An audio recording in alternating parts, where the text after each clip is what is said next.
আসসালামু আলাইকুম গাইস। আপনারা যারা ঘরে বসেই বা নিজেরাই যখন কেপিআর বাইকের হর্নের সুইচ ঠিক করতে যাচ্ছেন, তখন কিছু জিনিস খেয়াল রাখবেন।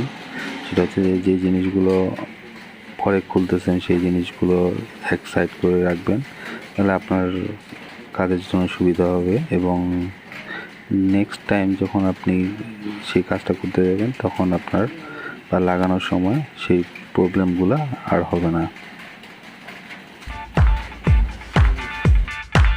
হর্ন সুইচের পার্টগুলো দেখি।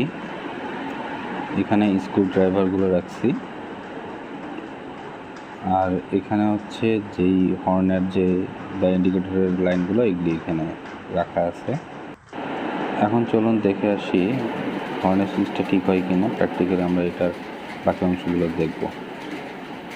সাথে থাকুন, স্কিপ না করে পুরো ভিডিওটা ভালো মতো দেখবেন, তাহলে আপনাদের কাজে লাগবে ইনশাল্লাহ।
হ্যালো ভিউয়ার্স, এখানে বলে রাখি, যখন আপনারা হর্নের সুইচের পাশে যে বড় স্ক্রু ড্রাইভারটা লাগাতে যাবেন তখন দেখবেন যে আপনার লাগতেছে না।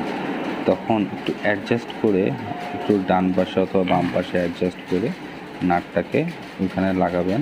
তাহলে দেখবেন যে নাটের যে স্ক্রু ড্রাইভারটা ওখানে বসছে কি না দেখলে আপনি বুঝতে পারবেন যে হ্যাঁ বসছে এবং অ্যাডজাস্ট হয়েছে।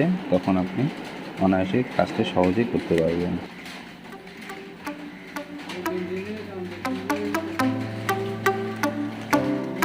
বেড়ে গেছে আর এই পাশে এদিকে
সুইচ বোর্ডটা এখন ফুললি লাগানো শেষ, জাস্ট এখন নাটগুলো টাইট দিচ্ছি।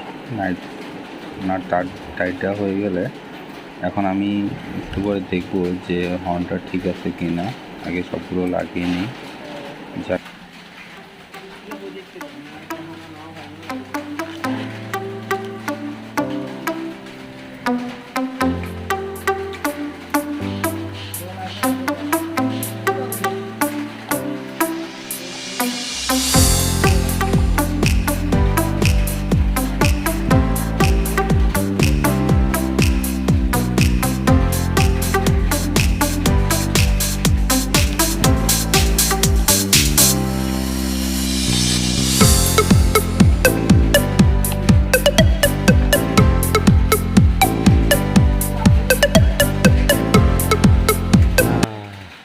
এখন চেক করব।